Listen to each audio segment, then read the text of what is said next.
بہرحال جی وہ کہتے ہیں کہ جی وہ معاملہ ہوا تو پھر اس کے بعد میرے والد صاحب نے بہتر یہی سمجھا کہ بجائے اس کے کہ کچھ اور ہو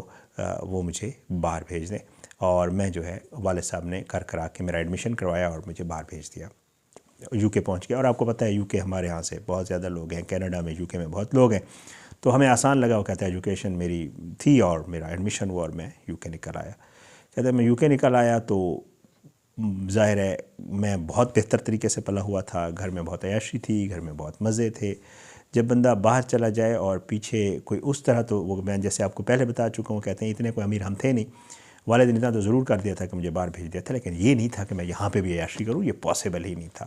تو والد صاحب نے کہا کہ میں اتنا کر سکتا تھا جتنا تمہارے لیے کیا، اب تھوڑا سا خود محنت کرو اور مہربانی کرو جتنے تمہارے یہ معاملات ہیں ان کو ذرا وہاں پہ نہ شروع کرنا،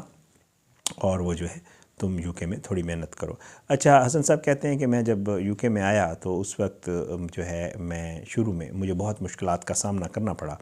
پڑھتا بھی رہا اور ساتھ ساتھ ظاہر ہے جیسے ہمارے ہاں سے لڑکے جاتے ہیں اور کام وغیرہ کرتے ہیں، وہ کہتے ہیں میں کام بھی کرتا رہا، اور کام بھی ایسے ٹف کام تھے کہ مطلب میرے لیے بہت مشکل ہوتا تھا۔ میں نے تو کبھی گھر میں اس طرح کوئی کام نہیں کیا تھا یا کوئی ایسا معاملہ نہیں تھا، عیاشی مزے میں گزاری تھی، والد صاحب کے خرچے ہوتے تھے، عیاشیاں ہوتی تھیں۔ تو وہ کہتے ہیں کہ جی میں وہاں پہ بہت مشکل کا شکار ہوا، اور میں نے ایک دو بار باقاعدہ طور پہ والد صاحب سے کہا کہ میں واپس پاکستان آتا ہوں، تو والد صاحب نے کہا پاسبل ہی نہیں ہے، سوال ہی پیدا نہیں ہوتا، کیونکہ تم اگر یہاں آئے تو تمہاری جان کو بھی خطرہ، اور ہم تمہیں افورڈ بھی نہیں کر سکتے کہ تم پاکستان آؤ، سو تمہارا فیوچر ادھر ہی ہے، تم نے ادھر ہی رہنا ہے اور تم نے واپس پاکستان نہیں آنا۔ کہتے ہیں ٹھیک ہے۔ کہتے ہیں کہ جی میں نے بھی سوچ لیا کہ جی اب رہنا تو یہی ہے، محنت تو کرنی پڑے گی، اور میرے پاس اس کے علاوہ کوئی چارہ بھی نہیں تھا، کیونکہ والد صاحب جو پیسے دیتے تھے وہ میری فیس وغیرہ کے لیے بھی کم ہوتے تھے، تو مجھے سب کچھ اپنے لیے خود کرنا پڑتا تھا۔ میں نے سٹورز کے اوپر کام کیا، میں نے مختلف جگہوں پہ جو چھوٹی موٹی جابس اسٹوڈنٹس کرتے ہیں وہ میں نے کی، اور بالآخر جو ہے میں کرتے کراتے جو ہے مشکلات سے لڑتے میں عادی ہو گیا ان مشکلات کا۔ لیکن ایک وہ بات کہتے ہیں کہ اس دوران جو ہے مجھے بہت زیادہ کیونکہ میرے پہ مشکل آئی، میرے پہ بہت مشکل وقت وہاں پہ جو میرے لیے ہو سکتا تھا وہ آیا، تو کہتے ہیں کہ اس دوران مجھے بہت زیادہ فیل ہوا کہ میں نے بہت بڑا کوئی گناہ کیا ہے جس کی مجھے سزا مل رہی ہے۔ وہ کہتے ہیں کہ بعض اوقات رات کو سوتے مجھے رونا آتا تھا، اور میں سوچتا تھا کہ شاید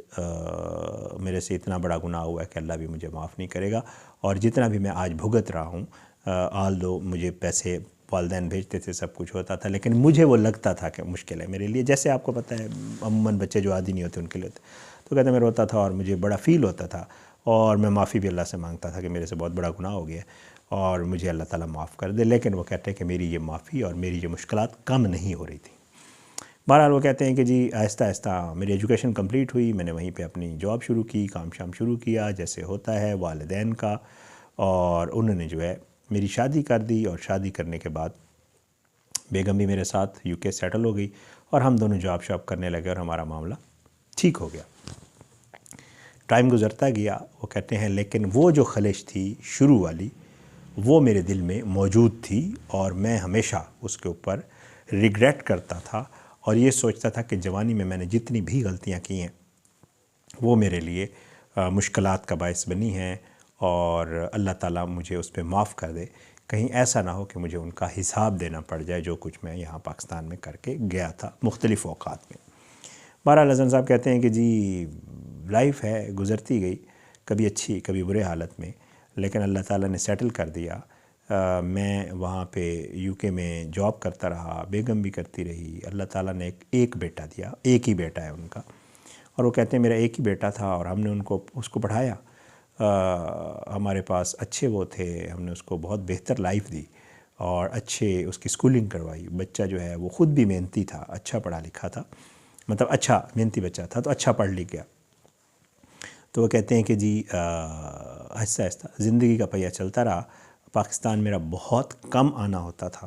وائف آتی تھی، میں بھی ان کے ساتھ آ جاتا تھا، ہم کچھ دن یہاں پاکستان رہتے تھے، اور میری کوشش یہ ہوتی تھی کہ میں پاکستان جب آتا تھا تو میں اپنے ان دوستوں سے بالکل بھی نہیں ملتا تھا جن دوستوں کے ساتھ مل کر یہاں میں نے اسکول، کالج اور یونیورسٹی کے دور میں جو کچھ کیا تھا، ان سے میں بالکل بھی کوشش ہوتی تھی کہ جب میں پاکستان ان کو پتہ نہ چلے کہ میں پاکستان آیا ہوں، اور مجھے ہمیشہ یہ ہوتا تھا کہ اگر میں وہاں گیا اور یہ دوست میرے کہیں آ گئے اور میری ان سے ملاقات ہو گئی تو خدا نخواستہ میں پھر کسی اور معاملے میں نہ پڑ جاؤں یا کوئی اور چکر نہ ہو۔ تو کہتا ہے کہ میں بہت اوائڈ کرتا تھا اور میرے دوستوں کو اکثر و بیشتر پتہ بھی نہیں ہوتا تھا، میں یہاں آتا تھا، کچھ دن رہتا تھا اور واپس چلا جاتا تھا۔ حسن صاحب یہ کہتے ہیں کہ ظاہر ہے زندگی گزرتی ہے اور میرا جو بیٹا ہے وہ بڑا ہو گیا، اس کی ایجوکیشن کمپلیٹ ہو گئی، اور وہیں پہ ایک برٹش پاکستانی لڑکی تھی، ان کی فیملی سے ہم نے ان کی بات کی، رشتے کی، اور ہمارا جو ہے بیٹا جو ہے اس کا وہ رشتہ ہم نے ان فیملی سے کروا دیا،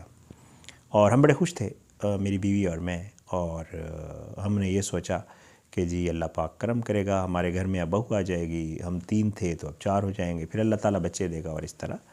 معاملہ جو ہے وہ آگے بڑھے گا۔ اور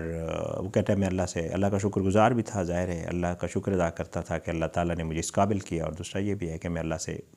اپنے گناہوں کی معافی بھی مانگتا رہتا تھا اکثر و بیشتر، لیکن جو ہے مجھے پتہ نہیں تھا کہ میرے ساتھ آگے ہونے والا کیا ہے۔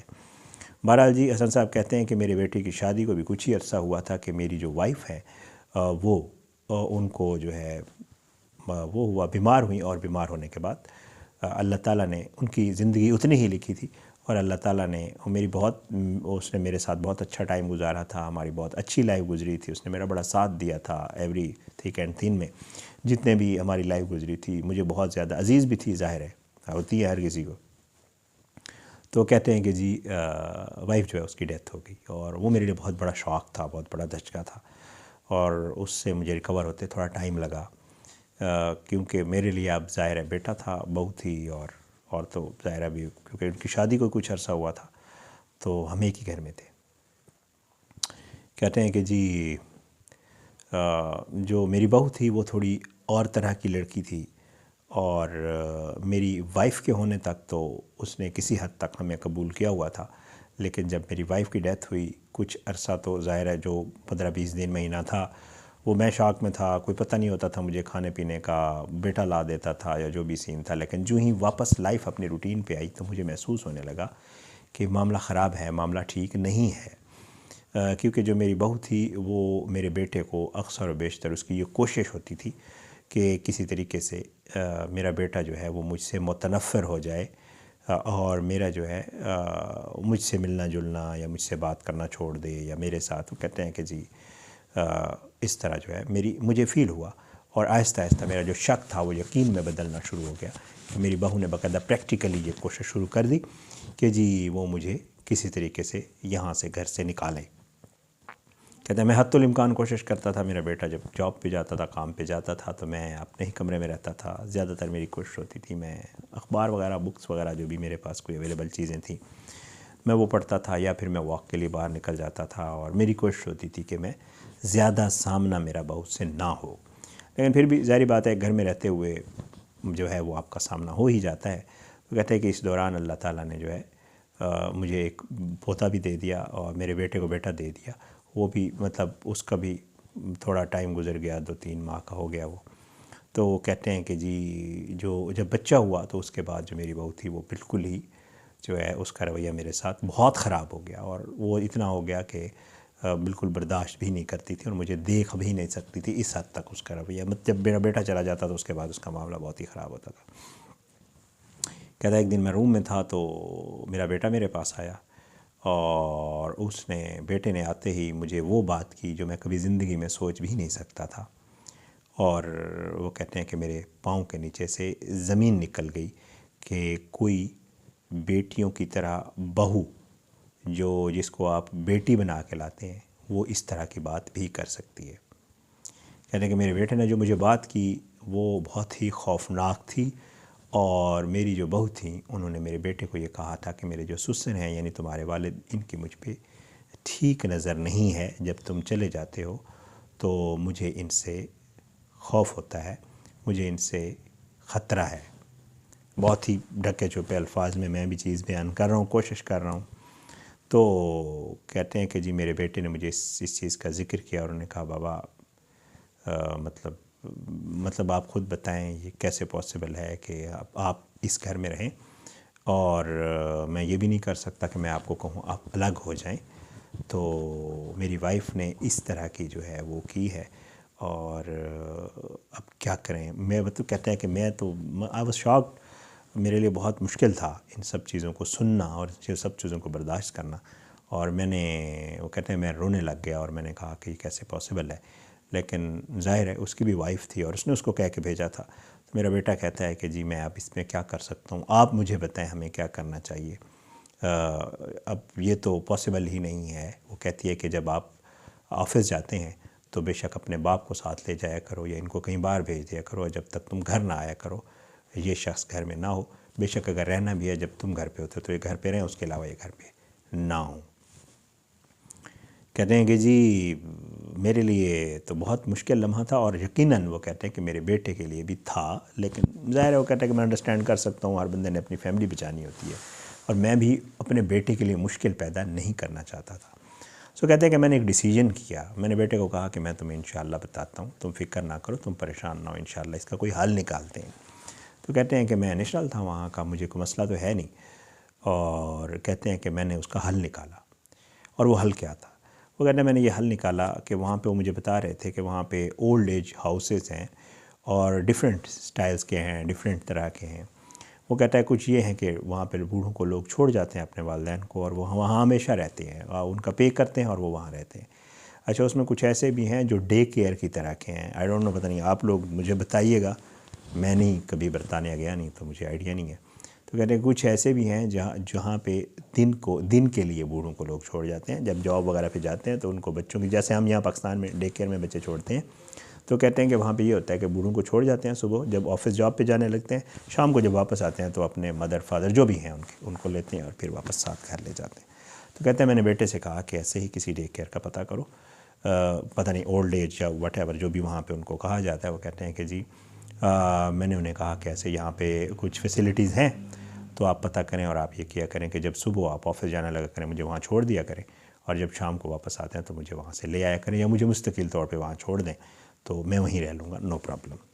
کہتے ہیں میرا بیٹا اس چیز پہ تو راضی نہ ہوا کہ وہ مجھے مستقل طور پہ وہاں چھوڑے، لیکن اس کو ترکیب پسند آئی کہ اس طرح اس کا گھر بھی بچ جائے گا اور میری بھی جو ہے میں بھی گھر سے باہر چلا جاؤں گا. تو کہتا ہے اس چیز پہ وہ ضرور راضی ہو گیا کہ میں صبح اسکول آفس جاتے ہوئے آپ کو چھوڑتا جاؤں گا اور واپسی آتے ہوئے آپ کو لیتا ہوں گا، تو میری بیوی بھی راضی ہو جائے گی اور آپ کا بھی. تو کہتے ہیں کہ ہم نے ایک اس کا مڈل وہ نکالا کہ جی درمیانی طریقہ، درمیانی راستہ نکالا. تو کہتے ہیں کہ اب یہی ہوتا ہے، صبح بیٹا جب آفس جانے لگتا ہے مجھے وہ چھوڑ جاتا ہے، میں سارا دن بے سہارا اور جن کے اپنے بچے بھی ہوتے ہیں اور وہ جان بوجھ کے ان کو اولڈ ہاؤس میں چھوڑ جاتے ہیں، جو مستقل وہاں رہ رہے ہیں، یا میری طرح کچھ اور بھی لوگ ہیں جن کے بچوں کی مجبوری ہے وہ جاب پہ جاتے ہیں. تو میں سارا دن ان بچوں کے ساتھ، ان بوڑھوں کے ساتھ گزارتا ہوں، اور اس کے بعد جب شام کو میرا بیٹا وہاں سے آنے لگتا ہے تو مجھے لے لیتا ہے. میرا اپنا گھر ہوتے ہوئے، میرے پاس سب کچھ ہوتے ہوئے، اور میرا بیٹا اور بہو اور پوتا ہوتے ہوئے بھی میں پورا دن جو ہے وہ اولڈ ایج ہاؤس میں گزارتا ہوں. اور میں یہ سمجھتا ہوں، یہ سوچتا ہوں کہ شاید اللہ تعالیٰ نے مجھے ابھی تک میری اس غلطی کی معافی نہیں دی، اور جو کچھ میرے ساتھ ہو رہا ہے یہ میرے اپنے گناہوں کا ہی جو ہے وہ مجھے صلہ مل رہا ہے. تو یہ چیز انہوں نے شیئر کی، کہا شاید صاحب ایک غلطی کی وجہ سے میرے ساتھ یہ سب کچھ ہوا جو مجھے لگتا ہے کہ میرے اوپر آج بھی برڈن ہے. میں اللہ سے بہت دعا کرتا ہوں، نماز بھی پڑھتا ہوں، معافی بھی مانگتا ہوں، اور میرے لیے وہ کہہ رہے ہیں کہ دعا کریں کہ اللہ مجھے معاف کر دے. بہت ہی افسوسناک، بہت ہی حیران کن سٹوری تھی، میں نے کہا آپ کے ساتھ شیئر کر دوں. اپنی دعاؤں میں یاد رکھیے گا. اللہ ہم سب کو اپنی زبان میں رکھے، اللہ ہم سب سے بہتر کام ہمیں کرنے کی توفیق عطا فرمائے. اور اس طرح کی اگر آپ چاہتے ہیں کوئی آپ کی بھی سٹوری ہے تو مجھے ضرور میسج کریں، میں آپ کو اپنا واٹس ایپ نمبر دوں گا، مجھے آپ وائس نوٹ کریں، اور انشاءاللہ ہم لوگوں کے ساتھ شیئر کریں گے اور کوشش کریں گے کہ لوگ اس سے سبق حاصل کریں. اجازت دیں، اگلی ویڈیو میں ملاقات ضرور ہوگی انشاءاللہ، لیکن بشرط زندگی. پاکستان کے بعد اللہ حافظ.